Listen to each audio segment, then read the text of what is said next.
బంగారం వెండి అమ్మకాలలో తరతరాల నమ్మకానికి నాణ్యతకు పెట్టింది పేరు శ్రీ ధనలక్ష్మి జ్యువెలరీ. శ్రీ దాడిశెట్టి నరసయ్య గారి ఆశయాలే పునాదిగా వారి మనవడు దాడిశెట్టి నరసయ్య సన్ ఆఫ్ విష్ణు చక్రంచే తుడిలో మొట్టమొదటి BAS hall mark mega AC showroom ప్రారంభం. అందమైన చేత అందుబాటు ధరలు అందరూ మెచ్చే అందరికీ నచ్చే ఎన్నో వెరైటీలతో మీకు ఆహ్వానం పలుకుతోంది Shri Dhanalakshmi jewellery, main road, Tuni. నమస్తే, మై మీడియా వార్తలకు స్వాగతం. నేను మురళి. గ్రామీణ ప్రజలకు మెరుగైన వైద్య సేవలు అందించాలని శాసనమండలి సభాపక్ష నేత యనమల రామకృష్ణుడు పిలుపునిచ్చారు. తుని మున్సిపల్ పార్క్ వీధిలో డాక్టర్ చోడిశెట్టి లావరాజు, డాక్టర్ చోడిశెట్టి తేజస్వి నాయుడు దంపతుల సారథ్యంలో నిర్మించిన న్యూ సహస్ర హాస్పిటల్ను శాసనమండలి సభాపక్ష నేత యనమల రామకృష్ణుడు ప్రారంభించారు. ఓపీ బ్లాక్ను ప్రభుత్వ విప్ తుని ఎమ్మెల్యే యనమల దివ్య ప్రారంభించగా, జనరల్ వార్డును మాజీ ఎమ్మెల్యే రాజా అశోక్ బాబు ప్రారంభించారు.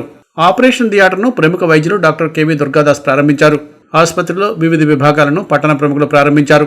ఈ సందర్భంగా యనమల మాట్లాడుతూ గ్రామీణ పేద ప్రజలకు మెరుగైన వైద్య సేవలు అందించాలని కోరారు. ఆర్థోపెడిక్, గైనకాలజీ విభాగాల్లో ఆధునిక సాంకేతిక పరిజ్ఞానాన్ని అందుబాటులోకి తీసుకురావడం అభినందనీయమన్నారు.